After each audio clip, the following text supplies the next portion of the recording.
सुप्रभात बच्चों। आज हम सामान्य हिंदी के अंतर्गत व्याकरण में मात्रिक छंद के विषय में पढ़ेंगे। मात्रिक छंद वे छंद होते हैं जिनमें मात्राओं की गणना की जाती है और मात्राएं होती हैं दो प्रकार की, लघु और दीर्घ। तो चार मूल स्वर जो होते हैं उनकी मात्रा होती है लघु, और चार मूल स्वर हैं आई ई उ और रे, इनकी मात्रा लघु होती है। तो ये जहाँ स्वयं अथवा जहाँ व्यंजनों में मिले होते हैं तो वहाँ पर लघु चिन्ह अंकित करते हैं, और लघु के लिए उसके ऊपर एक पूर्ण विराम का चिन्ह अंकित करते हैं। और इसके अतिरिक्त जितने भी शेष स्वर हैं वे सभी दीर्घ होते हैं और उन पर दीर्घ की मात्रा अंकित करते हैं। दीर्घ स्वर तो शेष जितने भी स्वर हैं, दीर्घ आ, दीर्घ ई, दीर्घ उ और ए, ओ, औ,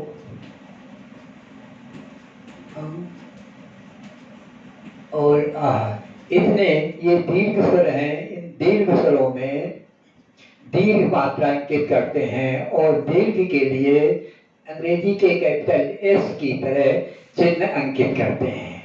तो मुख्य रूप से दो बातें हुई, एक तो लघु और दूसरे दीर्घ मात्राएं। दीर्घ मात्राओं में ये इतने स्वरों के अतिरिक्त कुछ और भी स्थितियां होती हैं जहां दीर्घ मात्रा बनती है। जैसे ये चार संयुक्त स्वर हैं,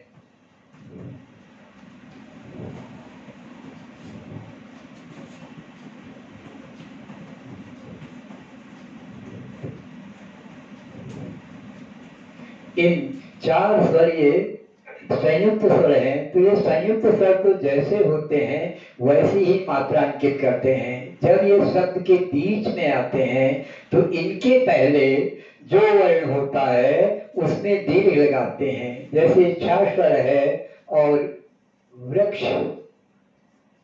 छंद के बीच में कहीं आता है तो इसमें व में रे की मात्रा है, ये लघु लगना चाहिए, लेकिन छ क्योंकि संयुक्त व्यंजन है इसलिए छ के कारण इस व में दीर्घ हो जाएगा और छ जैसा है वैसा ही रहेगा। ठीक इसी प्रकार त्र से भी, जैसे पत्र है तो पत्र में भी प में दीर्घ हो जाएगा और त्र जैसा है वैसा ही रहेगा। इसी प्रकार ज्ञ से शुरू होने वाला जैसे यज्ञ है तो या यहाँ पर लघु है, लेकिन इसके बाद में ज्ञ क्योंकि संयुक्त व्यंजन है इसलिए ज्ञ के कारण या भी दीर्घ हो जाएगा और ये अपने आप ऐसा रहेगा। ऐसे श और र को मिलकर के स बनता है तो इसमें भी श्री जहाँ आएगा ये उसके पहले लगेगा तो दीर्घ हो जाएगा, अन्यथा जिस रूप में होगा तो जैसा है वैसा ही रहता है। तो इस प्रकार मात्राओं की गणना करते हैं। और अब तीन प्रकार के जो मात्रिक छंद हैं, पहला है अर्ध सममात्रिक छंद। तो अर्ध सममात्रिक छंद के अंतर्गत आता है दोहा और सोरठा। तो पहले दोहा पढ़ेंगे।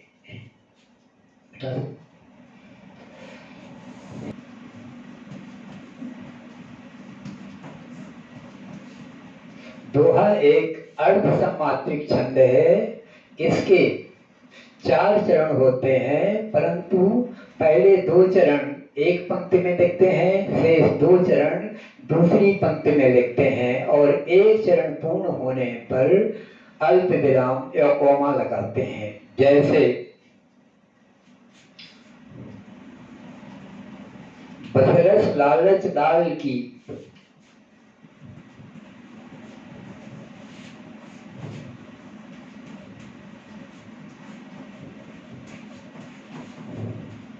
मुरली भरी दुकाय,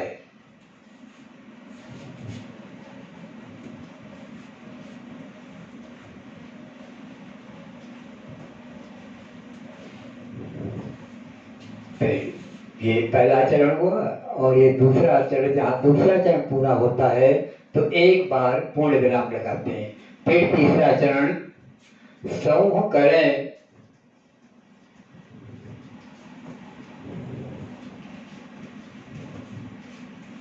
भगवान हंसे,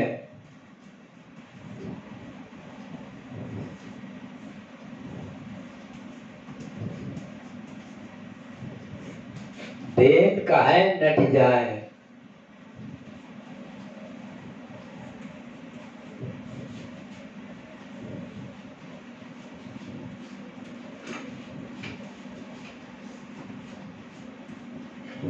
तो ये दोहा है। अब इसमें मात्राओं की गणना करने के लिए सबसे पहले इसमें बा में जो कि आस्वर है इसलिए ये लघु रहेगा और ता में भी लघु रहेगा। इस प्रकार ये चारों लघु मात्रिक हैं। और लालच में जो दीर्घ आ है इसलिए दीर्घ रहेगा और लघु और लघु। इसके बाद लाल में ला दीर्घ है और ये लघु है, और की में दीर्घ स्वर है इसलिए दीर्घ रहेगा। इसके पश्चात दूसरे छंद में ये दो लघु रहेंगे और ला में बड़ी की मात्रा है इसलिए दीर्घ, और धरी में आ लघु और दीर्घ। इसी प्रकार लघु दीर्घ और लघु।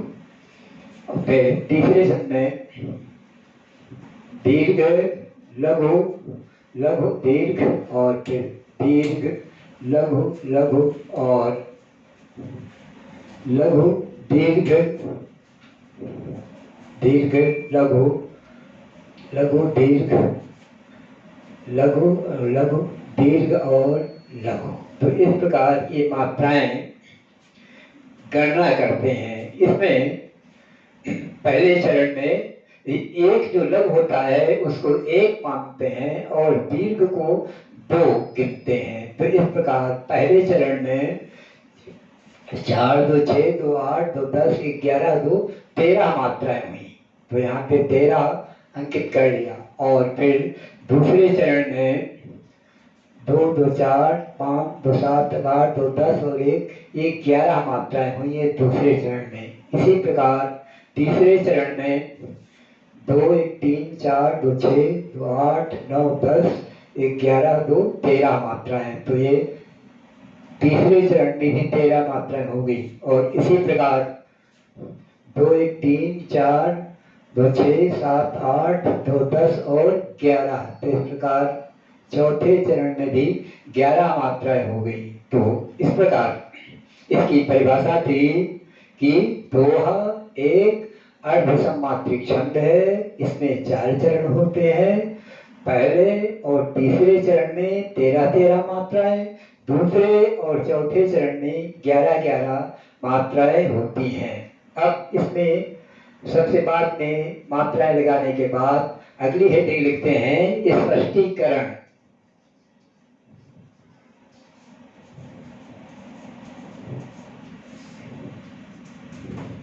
तो यहाँ पर लिखेंगे गणना द्वारा स्पष्ट है कि प्रस्तुत छंद के प्रथम और तृतीय चरण में 13-13 मात्राएं, द्वितीय और चतुर्थ चरण में 11-11 मात्राएं हैं। इसलिए यह दोहा छंद का उपयुक्त उदाहरण है। इसी प्रकार अन्य दोहों का भी अभ्यास किया जा सकता है। इसके बाद दूसरा अर्धसमात्रिक छंद है सोरठा।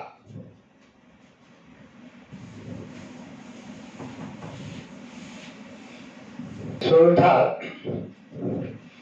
पहले बीच में हेडिंग डालते हैं सोरठा और फिर हेडिंग पड़ेगी यहाँ परिभाषा। यह एक अर्धसमात्रिक छंद है।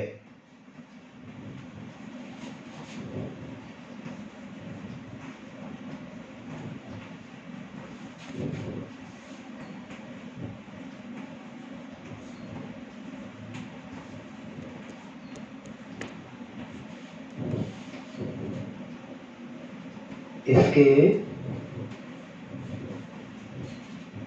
पहले और तीसरे चरण में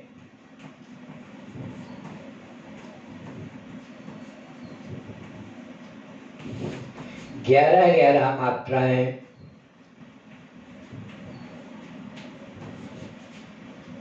तथा दूसरे और चौथे चरण में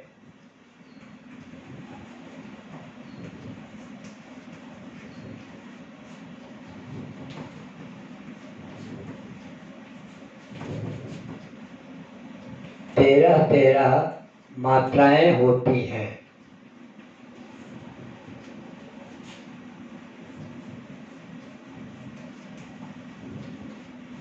इस प्रकार ये सोठा छंद बिल्कुल दोहा छंद के उल्टा होता है। अब इसका उदाहरण,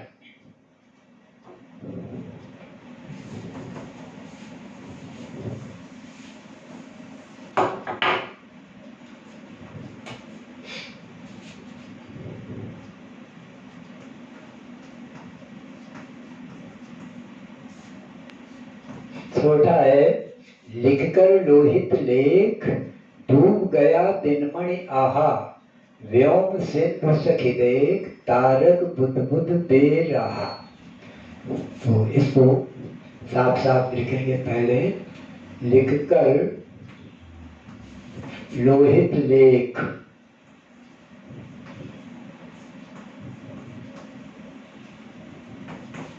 डूब गया दिनमणि आहा,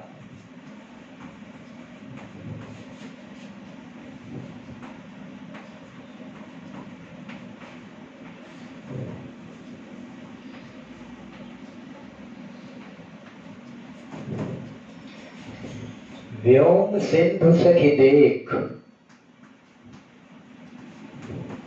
व्योम सिंधु सखी देख,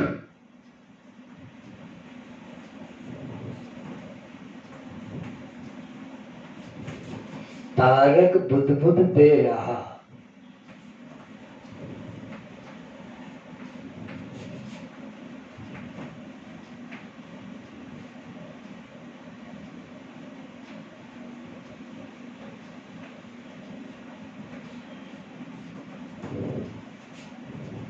अब इसमें मात्राओं की गणना करेंगे। मात्राओं की गणना पूर्व दोहे की तरह ही इसमें लिखकर में सभी स्वर लघु है, इसमें सब में लघु मात्रा लगेगी। फिर लोहित में ओ स्वर है, इसलिए दीर्घ और लघु और लघु। इसके बाद लेख में ए, क्योंकि ये दीर्घ है इसलिए दीर्घ मात्रिक, और डूब गया में दीर्घ ऊ है तो दीर्घ हो गया और लघु, और यहाँ दीर्घ।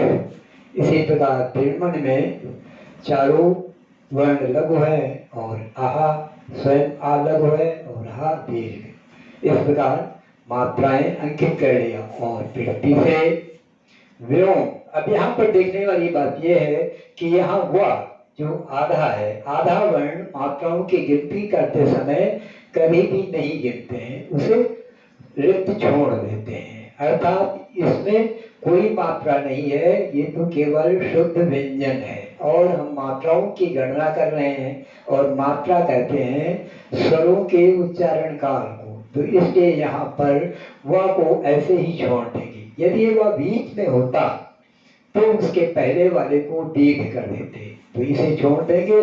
और या में ऊ की मात्रा है और ये दीर्घ है तो इस पे दीर्घ रहेगा और माँ पूर्वत लघु रहेगा। इसी प्रकार अब यहाँ सिंधु, ये विशेष ध्यान देने वाला शब्द है, क्योंकि यहाँ पर ना व्यंजन जो है स्वर रहित है, अर्थात आधा व्यंजन है, इसलिए अब इसको नहीं गिनेंगे, ना को नहीं गिनेंगे। लेकिन इसी शब्द में जो इसके पहले सा है जो कि लघु है, लेकिन इसको छोड़ने के कारण इसको दीर्घ गिनते हैं और ये ऐसे है। ठीक इसी प्रकार सखी, ये दोनों लघु हो जाएंगे और यहाँ देख में दीर्घ और लघु। इसी प्रकार ये दीर्घ लघु लघु और लघु और फिर दीर्घ लघु और दीर्घ। इस प्रकार मात्राओं की गणना करके इसको परिभाषित करते हैं। तो सबसे पहले इनकी गिनती करेंगे। 1 2 3 4 2 6 7 8 2 10 1 11। तो ये पहला चरण यहाँ पूरा हुआ और इसमें है 11 मात्राएं, इसे अंकित कर लिया। फिर दूसरा चरण 2 1 3 4 2 6 7 8 9 10 11 और 2 13। तो ये 13 मात्राएं हो गई। और इसी प्रकार इस तीसरे चरण में 2 1 3 2 5 6 7 8 2 10 और 1 11 मात्राएं हो गई तीसरे चरण में। फिर चौथे चरण में 2 1 3 4 2 6 7 8 2 10 1 11 2 13 मात्राएं। तो इस प्रकार यहाँ गणना स्पष्टीकरण में लिखेंगे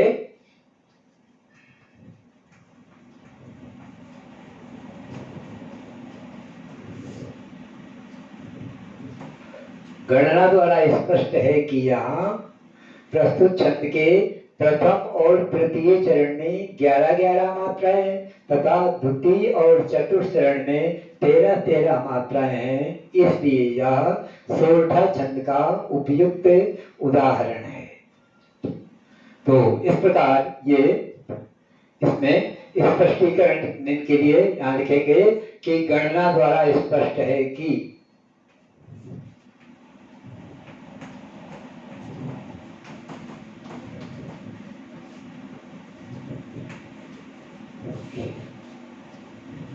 इस छंद के प्रथम और तृतीय चरण में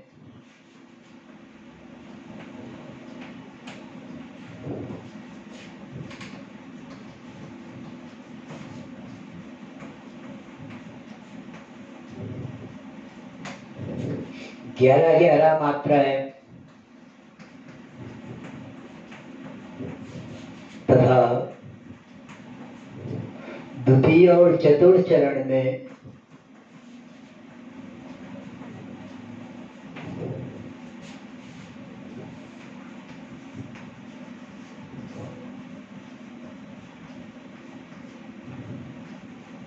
13-13 मात्राएं हैं।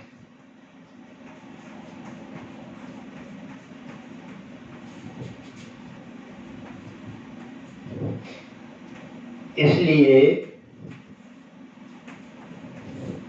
यह सोरठा छंद का उदाहरण है।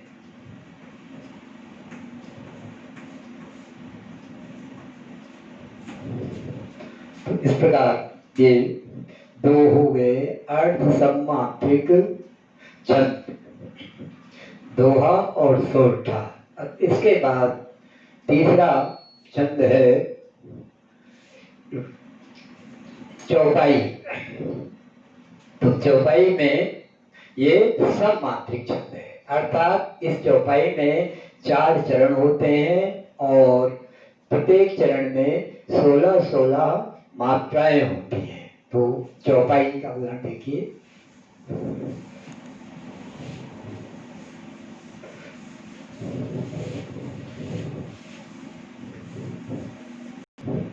चौपाई एक सममात्रिक छंद है। तो यहाँ पर बीच में हेडिंग रह गई चौपाई और फिर परिभाषा।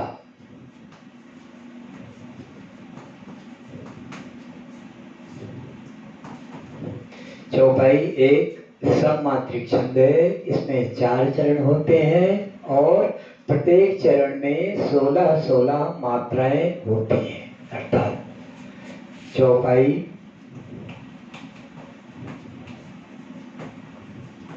एक सममात्रिक छंद है।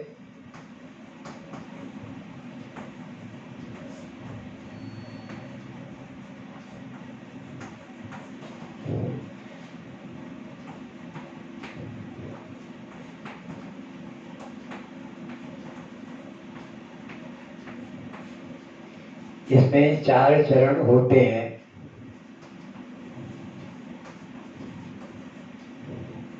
इसके प्रत्येक चरण में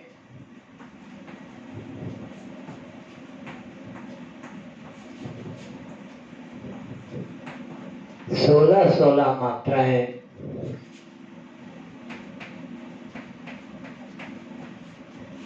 होती है।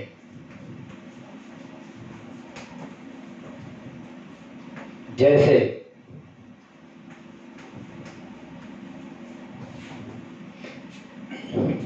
चौपाई सम्मात्रिक छंद है, इसमें 4 चरण होते हैं और प्रत्येक चरण में 16 मात्राएं। जैसे शोक विकल सब रोवहि रानी, रूप शील बल तेज बखानी, करहि विलाप अनेक प्रकारा, परहि भूमि तल बारहि बारा। तो इसको पहले लिखेंगे और फिर मात्राएं अंकित करेंगे पूर्ववत।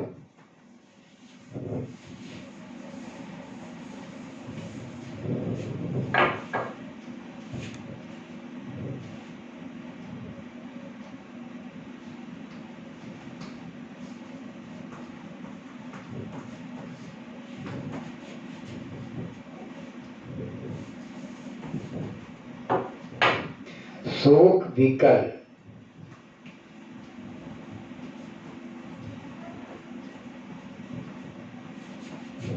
सब रोवहि रानी,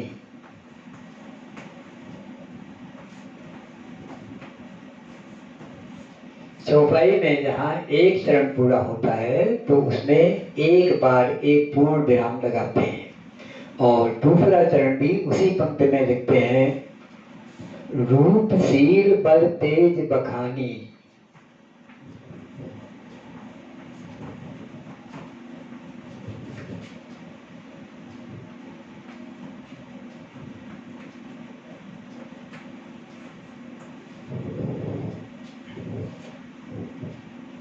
फिर तीसरा चरण है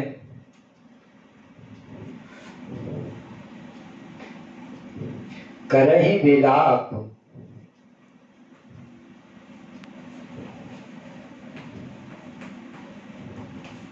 अनेक प्रकारा,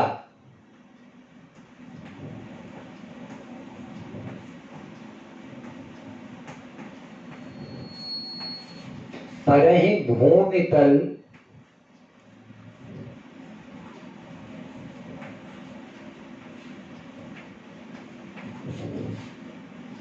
बारहि बारा।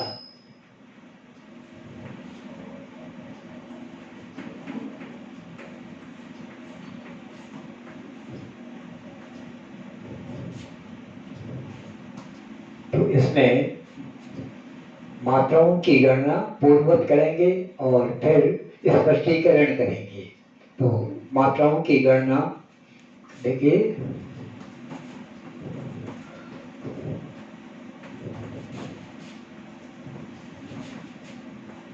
रूप दीर्घ है इसलिए दीर्घ रहेगा।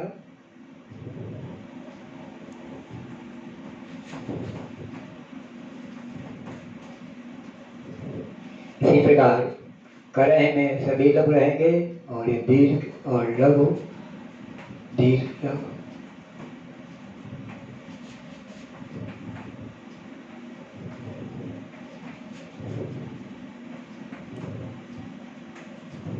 तो इस प्रकार इसमें जब गणना करेंगे तो प्रत्येक चरण में इसमें 16 मात्राएं हैं। 2 1 3 4 5 6 7 8 10 11 12 13 14 15 16। तो इस प्रकार इसमें प्रत्येक चरण में 16 मात्राएं हैं। फिर कहेंगे इसमें स्पष्टीकरण। तो गणना द्वारा स्पष्ट है कि यहाँ प्रत्येक चरण में 16 मात्राएं हैं, इसलिए ये चौपाई छंद का उपयुक्त उदाहरण है। तो इस प्रकार मात्रिक छंद के 3 प्रमुख जो भेद हैं, दोहा, सोरठा और चौपाई, ये मात्रिक छंद के 3 प्रमुख भेद हैं। इसके अतिरिक्त